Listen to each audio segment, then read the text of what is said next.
Hello friends, welcome to ARP classroom. স্বাগত জানাচ্ছি ARP ক্লাসরুমের টেন্স এর সর্বশেষ ক্লাসে। এটি হলো আমাদের টেন্সের সর্বশেষ ক্লাস, অর্থাৎ ফিউচার পারফেক্ট কন্টিনিউয়াস টেন্সের ক্লাস। আমরা দেখতে দেখতে টেন্সের সর্বশেষ ক্লাসে চলে এসেছি।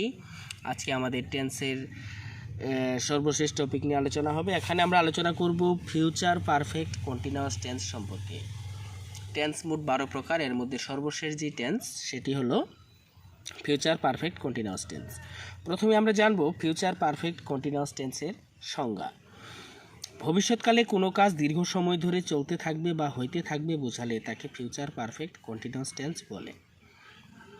ভবিষ্যৎকালে কোনো কাজ দীর্ঘ সময় ধরে চলতে থাকবে বা হইতে থাকবে বোঝালে তাকে ফিউচার পারফেক্ট কন্টিনিউয়াস টেন্স বলে। এখানে আজকে আমরা একটা উদাহরণ দেব, সেটা হলো ধরুন একটা বিল্ডিং, কোনো একটা বিল্ডিংয়ের কাজ যদি 6 মাস আগে শুরু হয় কিন্তু সেটা এখনও চলতেছে, অর্থাৎ 6 মাস আগে কাজ শুরু হয়েছে এখনও কাজ চলতেছে, অতীতে কাজ শুরু হয়েছে এখনও চলতেছে, সেটা হলো প্রেজেন্ট পারফেক্ট কন্টিনিউয়াস টেন্স। অর্থাৎ অতীতে শুরু হয়েছে, কাজটি এখনও চলতেছে, রানিংয়ে আছে বা আরও কিছুদিন কাজটা করতে সময় লাগতে পারে, সেটি হলো future present perfect continuous tense. আবার পাস্ট পারফেক্ট কন্টিনিউয়াস টেন্স যেটা হলো, ধরুন একটি বিল্ডিং তৈরি করতে 8 মাস সময় লেগেছিল। আপনার একটা ঘর তৈরি করতে যদি যে সময়টা লাগবে, আপনাকে যদি কেউ জিজ্ঞাসা করে যে আপনার এই বাড়িটি তৈরি করতে কত সময় লেগেছিল, তখন হয়তো আপনি উত্তর দিবেন যে এটা তৈরি করতে 1 বছর লেগেছে বা 5 মাস লেগেছে, 6 মাস লেগেছে। এই যে অতীতে কাজটা দীর্ঘ সময় ধরে চলেছে সেটা হলো পাস্ট পারফেক্ট কন্টিনিউয়াস টেন্স। আবার ধরুন আপনি একটি ঘর তৈরি করবেন, সেক্ষেত্রে যদি কাউকে জিজ্ঞাসা করেন, কোনো একটা মিস্ত্রিকে বা যারা ঘরটা তৈরি করে দিবে, তখন তাদেরকে যদি জিজ্ঞাসা করেন যে এই ঘরটি ওঠাতে কতটুকু সময় লাগবে, তখন তারা কিন্তু একটা সময় দিবে যে এই ঘরটি ওঠাতে 5 মাস বা 6 মাস বা 1 বছর সময় লাগতে পারে। অর্থাৎ ভবিষ্যতে কাজটা দীর্ঘ সময় ধরে চলবে, সেটা হলো ফিউচার পারফেক্ট কন্টিনিউয়াস টেন্স। অতীতে কোনো কাজ যদি দীর্ঘ সময় ধরে হয়ে থাকে, দীর্ঘ সময় ধরে চলে থাকে, সেটি হলো পাস্ট পারফেক্ট কন্টিনিউয়াস টেন্স। আর অতীতে শুরু হয়েছে এখনও চলতেছে, সেটি হলো প্রেজেন্ট পারফেক্ট কন্টিনিউয়াস টেন্স। আর ভবিষ্যতে দীর্ঘ সময় ধরে চলতে থাকবে, সেটি হলো ফিউচার পারফেক্ট কন্টিনিউয়াস টেন্স। এখানে এই উদাহরণটির মতো সংজ্ঞাগুলাও এখানে প্রায় সেম। এখানে যে লিখেছি ভবিষ্যৎ, এখানে শুধু বর্তমান অতীত লাগিয়ে দিতে হবে, আর এই চলতে থাকবে হইতে থাকবে এখানে একটু পরিবর্তন করে আমরা সবগুলো টেন্সের সংজ্ঞা বলতে পারবো। অর্থাৎ future perfect continuous tense, present perfect continuous tense, past perfect continuous টেন্সের সংজ্ঞা বলতে পারবো। পাস্ট পারফেক্ট কন্টিনিউয়াস টেন্সের যেটা সংজ্ঞা হবে সেটা হলো অতীতকালে কোনো কাজ দীর্ঘ সময় ধরে চলিতেছিল বা হইতেছিল বোঝালে তাকে পাস্ট পারফেক্ট কন্টিনিউয়াস টেন্স বলে। আর প্রেজেন্ট পারফেক্ট কন্টিনিউয়াস টেন্সের যেটা সংজ্ঞা সেটি হলো বর্তমানকালে কোনো কাজ দীর্ঘ সময় ধরে চলিতেছে বা হইতেছে বোঝালে তাকে প্রেজেন্ট পারফেক্ট কন্টিনিউয়াস টেন্স বলে। আর ফিউচার পারফেক্ট কন্টিনিউয়াস টেন্সের যেটা সংজ্ঞা সেটি হলো ভবিষ্যৎকালে কোনো কাজ দীর্ঘ সময় ধরে চলতে থাকবে বা হইতে থাকবে বোঝালে তাকে ফিউচার পারফেক্ট কন্টিনিউয়াস টেন্স বলে। আমরা উদাহরণটা খেয়াল করব। They will have been going to market for 2 hours. তারা 2 ঘন্টা ধরে বাজারে যাইতে থাকবে। অর্থাৎ ভবিষ্যতে কাজটা দীর্ঘ সময় ধরে চলবে। দ্বিতীয়টি হলো I shall have been reading a novel since morning. আমি সকাল থেকে একটি উপন্যাস পড়তে থাকব। এখানে দীর্ঘ সময়কে বোঝানোর জন্য সিন্স এবং ফর ব্যবহার করা হয়েছে। দীর্ঘ সময় অর্থাৎ কাজটা যে দীর্ঘ সময় ধরে চলবে, কতটুকু সময় ধরে চলবে সেটা বোঝানোর জন্য সিন্স এবং ফর ব্যবহার করা হয়। এক্ষেত্রে ফর ব্যবহার করা হয় বাংলায় যদি অর্থটা এমন আসে যে ধরে, এত ঘন্টা ধরে বা এতটুকু সময় ধরে, সেক্ষেত্রে আমরা ফর ব্যবহার করব। আর থেকে অর্থটা যদি আসে সকাল থেকে, দুপুর থেকে, বিকেল থেকে, এরকম যদি কোনো অর্থ আসে সেক্ষেত্রে ব্যবহার করব মর্নিং। সিন্স ফরের কোনটা কোথায় ব্যবহার হবে, এটা আরেকটা টেকনিক আছে, সেটি হলো যদি নির্দিষ্ট সময় বোঝায়, যেমন 2 আওয়ার্স, এখানে 2 ঘন্টা নির্দিষ্ট করে দেওয়া হয়েছে, নির্দিষ্ট করে দেওয়া হলে ফর ব্যবহার করা হয়। আর অনির্দিষ্ট সময় অর্থাৎ কতটুক থেকে কতক্ষণ সেটা যদি অনির্দিষ্ট থাকে সেক্ষেত্রে আমরা সিন্স ব্যবহার করব। নির্দিষ্ট হলে ফর, অনির্দিষ্ট হলে সিন্স। আবার ধরে কথাটি উল্লেখ হলে ফর ব্যবহার করব এবং থেকে কথাটি উল্লেখ হলে আমরা সিন্স ব্যবহার করব। ফিউচার পারফেক্ট কন্টিনিউয়াস টেন্সের স্ট্রাকচার বা গঠন নিয়ে এখন একটু কথা হবে। ফিউচার পারফেক্ট কন্টিনিউয়াস টেন্সের যে স্ট্রাকচার সেটি হলো প্রথমে সাবজেক্ট, তারপরে বিভার্ব হিসেবে থাকবে shall have bin oblique will have bin. Shall have বিন ব্যবহার করতে হবে অথবা উইল হ্যাভ বিন। তারপর ভার্বের আইএনজি। টোটাল 12টি টেন্সের মধ্যে কন্টিনিউয়াস কথাটি উল্লেখ আছে 6টি টেন্সে, সেটা হলো present continuous, present perfect continuous, past continuous, past perfect continuous, future continuous এবং ফিউচার পারফেক্ট কন্টিনিউয়াস। 6টি কন্টিনিউয়াস টেন্স উল্লেখ আছে। 6টি কন্টিনিউয়াস টেন্সেই ভার্বের আইএনজি ব্যবহার করা হয়। তারপরে এক্সটেনশন। সাবজেক্ট বিভার্ব হিসেবে শ্যাল হ্যাভ বিন অথবা উইল হ্যাভ বিন, ভার্বের সাথে আইএনজি, তারপর হলো এক্সটেনশন। আই এবং এর পরে শ্যাল ব্যবহার করা হয় এবং অন্যান্য যে আরও সাবজেক্ট আছে সেগুলোর পরে উইল ব্যবহার করা হয়। আমরা উদাহরণটি খেয়াল করব। হি will have been swimming in the pond for 2 hours. He will have been swimming in the pond for 2 hours। এখানে হিটা হলো সাবজেক্ট, হির পরে উইল ব্যবহার করা হয়, এর জন্য উইল হ্যাভ বিন। তারপর ভার্বের সাথে ING, swimming in the pond সেটা হলো এক্সটেনশন বা অতিরিক্ত অংশ, আর ফর 2 hours এটা হলো সময় নির্দেশক, অর্থাৎ কতক্ষণ থেকে কতক্ষণ পর্যন্ত চলবে বা কাজটা কতটুকু দীর্ঘ সময় চলবে সেটা নির্দেশ করার জন্য ফর ব্যবহার করা হয়েছে। He will have been swimming in the pond for 2 hours। সে 2 ঘন্টা ধরে পুকুরে সাঁতার কাটতে থাকবে। They will have been running in the sun since noon. তারা দুপুর থেকে রৌদ্রের মধ্যে দৌড়াতে থাকবে।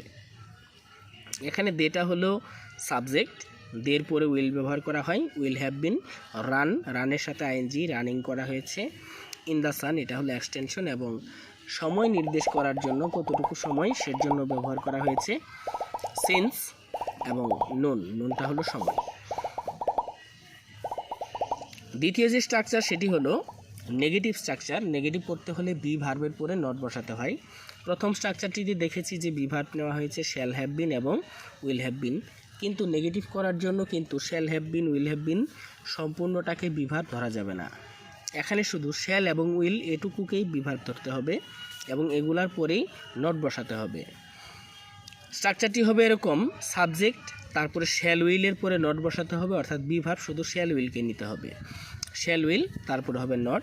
এখানে যে অংশটুকু বাদ থাকলো সেটা হলো হ্যাভ বিন এবং এটা আছে হ্যাভ বিন, এটারও হ্যাভ বিন, অর্থাৎ শ্যাল উইল আগে ছিল shall have been will have বিন, এখন হবে শ্যাল নট হ্যাভ বিন বা উইল নট হ্যাভ বিন, অর্থাৎ শ্যাল উইলের পরে নট দিলেই হয়ে যাবে। বি ভার্বের পরে নট, সাবজেক্ট তারপর শ্যাল উইল তারপর নট তারপর হ্যাভ বিন তারপর ভার্বের সাথে আইএনজি তারপর হলো এক্সটেনশন। এখানে উদাহরণটি খেয়াল করব। প্রথমেই আছে he will not have been swimming in the pond for 2 hours। He will not have been swimming in the pond for 2 hours। প্রথম উদাহরণটি ছিল he will have been swimming in the pond for 2 hours, শুধু উইলের পরে নট বসিয়ে দেওয়া হয়েছে, he will not have been swimming in the pond for 2 hours। দ্বিতীয় উদাহরণটিও they will have been running in the sun since noon. এখানে শুধু উইলের পরে নট বসানো হয়েছে, অর্থাৎ will not, they will not have been running in the sun since noon. Be ভার্বের পরে নট বসিয়ে দিলেই নেগেটিভ হয়ে যাবে, স্বাভাবিক স্ট্রাকচার যেটাই হোক। ইন্টারোগেটিভ স্ট্রাকচারটি হলো সাবজেক্টের আগে বি ভার্ব বসিয়ে দিলেই সেটা ইন্টারোগেটিভ হয়ে যাবে। এখানে বি ভার্বটি ছিল shall have been will have been, কিন্তু shall have been will have been সম্পূর্ণটাকে আগে বসানো যাবে না, শুধু শ্যাল উইলটাকে সাবজেক্টের সামনে বসাতে হবে এবং হ্যাভ বিন সেটা সাবজেক্টের পরেই থাকবে। স্ট্রাকচারটি হবে শ্যাল উইল তারপরে সাবজেক্ট তারপর হ্যাভ বিন ভার্বের সাথে আইএনজি এক্সটেনশন। শুধু হালকা কিছু স্ট্রাকচার পরিবর্তন, যেমন নেগেটিভ করতে হলে বি ভার্বের পরে নট, অন্যান্য যে স্ট্রাকচার সেগুলোও পরিবর্তিত থাকবে। আবার ইন্টারোগেটিভ করতে হলে সাবজেক্টের আগে বি ভার্ব আনতে হবে, অন্যান্য যে স্ট্রাকচার সেগুলোর কোনো পরিবর্তন করা যাবে না। প্রথমে শ্যাল উইল হবে, তারপর সাবজেক্ট, তারপর হ্যাভ বিন ভার্বের সাথে আইএনজি এবং এক্সটেনশন। উদাহরণটি হলো will he have been swimming in the pond for 2 hours। এখানে হির পরে উইল ছিল, উইলটাকে হির আগে আনা হয়েছে, অর্থাৎ সাবজেক্টের আগে বি ভার্ব আনা হয়েছে। দ্বিতীয় উদাহরণটি হলো will they have been running in the sun since noon. এখানে উইলটা দের পরে ছিল, দে উইল হ্যাভ বিন ছিল, এটা উইল দে হ্যাভ বিন হয়ে গেছে, অর্থাৎ সাবজেক্টের আগে বি ভার্ব আনলেই সেটা ইন্টারোগেটিভ হয়ে যাবে। এবং অবশ্যই ইন্টারোগেটিভ করতে হলে সেন্টেন্সের শেষে প্রশ্নবোধক চিহ্ন বা ইন্টারোগেশন মার্ক, কোশ্চেন মার্ক বলে যেটা, এটা অবশ্যই আমাদের ব্যবহার করতে হবে। আমাদের সর্বশেষ যেই স্ট্রাকচার সেটি হলো নেগেটিভ ইন্টারোগেটিভ স্ট্রাকচার। আমরা নেগেটিভ ইন্টারোগেটিভ করার জন্য সাবজেক্টের আগে বি ভার্ব বসাবো এবং সাবজেক্টের পরে নট বসাতে হবে। এখানেও সাবজেক্টের আগে শুধু শ্যাল এবং উইলকে আনতে হবে, হ্যাভ বিন পরে থাকবে, এবং সাবজেক্টের পরেই নট বসাতে হবে, তারপরে হ্যাভ বিন বসাতে হবে। প্রথমে শ্যাল উইল, তারপর সাবজেক্ট, তারপর নট, হ্যাভ বিন, ভার্বের সাথে আইএনজি এবং এক্সটেনশন, অর্থাৎ সাবজেক্টের আগে বি ভার্ব, সাবজেক্টের পরে নট, অন্যান্য স্ট্রাকচার অপরিবর্তিত রেখে আমরা নেগেটিভ ইন্টারোগেটিভ করব। আমাদের প্রথম উদাহরণটি হলো will he not have been swimming in the pond for 2 hours। দ্বিতীয় উদাহরণটি হলো will they not have been running in the sun since noon. এখানে উইল বি ভার্বটাকে সাবজেক্টের আগে আনা হয়েছে এবং সাবজেক্টের পরে নট আনা হয়েছে, হ্যাভ বিন আগেও ছিল এখনও আছে, এটা অপরিবর্তিত থাকবে।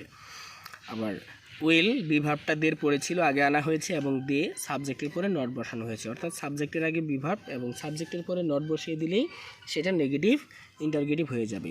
মূল স্ট্রাকচার যেটাই হোক, টেন্সের মূল স্ট্রাকচার যেটাই হোক, যে কোনো টেন্সে প্রেজেন্ট ইনডেফিনিট টেন্স থেকে শুরু করে present, future, perfect continuous tense পর্যন্ত এই 12টি টেন্সেই সাবজেক্টের সেটা হলো